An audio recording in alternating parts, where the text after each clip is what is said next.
شروع اللہ کے نام سے جو بڑا مہربان نہایت رحم والا ہے۔ اے محمد صلی اللہ علیہ وآلہ وسلم، ہم نے تم کو فتح دی، فتح بھی صریح و صاف، تاکہ اللہ تمہارے اگلے اور پچھلے گناہ بخش دے اور تم پر اپنی نعمت پوری کر دے اور تم کو سیدھے رستے چلائے،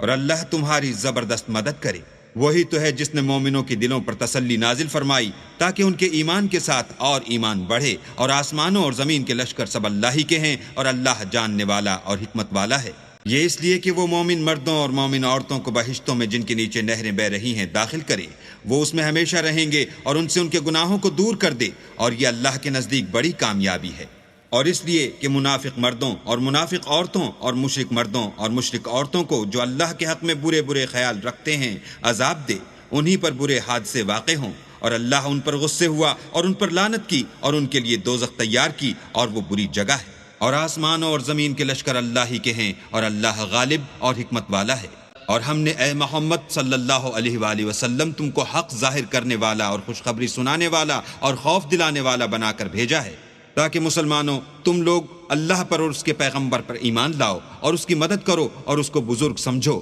اور صبح و شام اس کی تسبیح کرتے رہو۔ جو لوگ تم سے بیعت کرتے ہیں وہ اللہ سے بیعت کرتے ہیں، اللہ کا ہاتھ ان کے ہاتھوں پر ہے، پھر جو عہد کو توڑے تو عہد توڑنے کا نقصان اسی کو ہے، اور جو اس بات کو جس کا اس نے اللہ سے عہد کیا ہے پورا کرے تو وہ اسے عنقریب اجر عظیم دے گا۔ جو گنوار پیچھے رہ گئے وہ تم سے کہیں گے کہ ہم کو ہمارے مال اور اہل و عیال نے روک رکھا، آپ ہمارے لیے اللہ سے بخشش مانگیں۔ یہ لوگ اپنی زبان سے وہ بات کہتے ہیں جو ان کے دل میں نہیں ہے۔ کہہ دو کہ اگر اللہ تم لوگوں کو نقصان پہنچانا چاہے یا تمہیں فائدہ پہنچانے کا ارادہ فرمائے تو کون ہے جو اس کے سامنے تمہارے لیے کسی بات کا کچھ اختیار رکھے؟ کوئی نہیں، بلکہ جو کچھ تم کرتے ہو اللہ اس سے واقف ہے۔ بات یہ ہے کہ تم لوگ یہ سمجھ بیٹھے تھے کہ پیغمبر اور مومن اپنے اہل و عیال میں کبھی لوٹ کر آنے ہی کے نہیں، اور یہی بات تمہارے دلوں کو اچھی معلوم ہوئی، اور اسی وجہ سے تم نے برے برے خیال کیے اور آخر کار تم ہلاکت میں پڑ گئے۔ اور جو شخص اللہ پر اور اس کے پیغمبر پر ایمان نہ لائے تو ہم نے ایسے کافروں کے لیے آگ تیار کر رکھی ہے۔ اور آسمانوں اور زمین کی بادشاہی اللہ ہی کی ہے، وہ جسے چاہے بخشے اور جسے چاہے سزا دے، اور اللہ بخشنے والا مہربان ہے۔ جب تم لوگ غنیمتیں لینے چلو گے تو جو لوگ پیچھے رہ گئے تھے وہ کہیں گے ہمیں بھی اجازت دیجیے کہ آپ کے ساتھ چلیں، یہ چاہتے ہیں کہ اللہ کے قول کو بدل دیں۔ کہہ دو کہ تم ہرگز ہمارے ساتھ نہیں چل سکتے، اسی طرح اللہ نے پہلے سے فرمایا ہے۔ پھر کہیں گے نہیں، تم تو ہم سے حسد کرتے ہو۔ بات یہ ہے کہ یہ لوگ سمجھتے ہی نہیں مگر بہت کم۔ جو گنوار پیچھے رہ گئے تھے ان سے کہہ دو کہ تم جلد ایک سخت جنگجو قوم کے ساتھ لڑائی کے لیے بلائے جاؤ گے، ان سے تم یا تو جنگ کرتے رہو گے یا وہ اسلام لے آئیں گے۔ اگر تم حکم مانو گے تو اللہ تم کو اچھا بدلہ دے گا، اور اگر منہ پھیر لو گے جیسے پہلی دفعہ پھیرا تھا تو وہ تم کو بری تکلیف کی سزا دے گا۔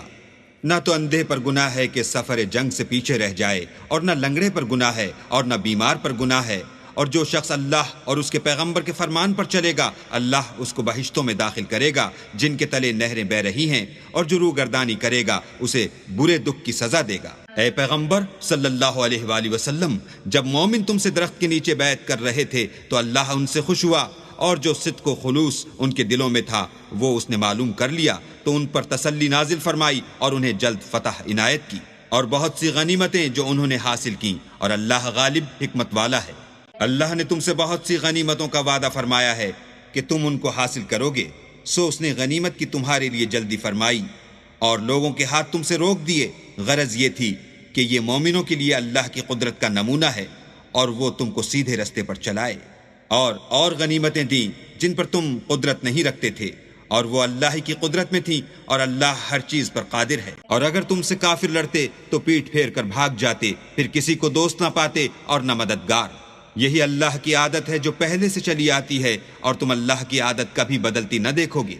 اور وہی تو ہے جس نے تم کو ان کافروں پر فتح یاب کرنے کے بعد سرحد مکہ میں ان کے ہاتھ تم سے اور تمہارے ہاتھ ان سے روک دیے، اور جو کچھ تم کرتے ہو اللہ اس کو دیکھ رہا ہے۔ یہ وہی لوگ ہیں جنہوں نے کفر کیا اور تم کو مسجد حرام سے روک دیا، اور قربانیوں کو بھی کہ اپنی جگہ پہنچنے سے رکی رہیں۔ اور اگر ایسے مسلمان مرد اور مسلمان عورتیں نہ ہوتیں جن کو تم جانتے نہ تھے کہ اگر تم ان کو پامال کر دیتے تو تم کو ان کی طرف سے بے خبری میں نقصان پہنچ جاتا، تو بھی تمہارے ہاتھ سے فتح ہو جاتی، مگر تاخیر اس لیے ہوئی کہ اللہ اپنی رحمت میں جس کو چاہے داخل کر لے، اور اگر دونوں فریق الگ الگ ہو جاتے تو جو ان میں کافر تھے ان کو ہم دکھ دینے والا عذاب دیتے۔ جب کافروں نے اپنے دلوں میں ضد کی، اور ضد بھی جاہلیت کی، تو اللہ نے اپنے پیغمبر اور مومنوں پر اپنی طرف سے تسکین نازل فرمائی اور ان کو پرہیزگاری کی بات پر قائم رکھا، اور وہ اسی کے مستحق اور اہل تھے، اور اللہ ہر چیز سے خبردار ہے۔ بے شک اللہ نے اپنے پیغمبر کو سچا اور صحیح خواب دکھایا کہ تم اللہ نے چاہا تو مسجد حرام میں اپنے سر منڈوا کر اور اپنے بال کتروا کر امن و امان سے داخل ہوگے، اور کسی طرح کا خوف نہ کرو گے۔ جو بات تم نہیں جانتے تھے اس کو معلوم تھی، سو اس نے اس سے پہلے ہی جلد فتح کرا دی۔ وہی تو ہے جس نے اپنے پیغمبر کو ہدایت کی کتاب اور دین حق دے کر بھیجا تاکہ اس کو تمام دینوں پر غالب کرے، اور حق ظاہر کرنے کے لیے اللہ ہی کافی ہے۔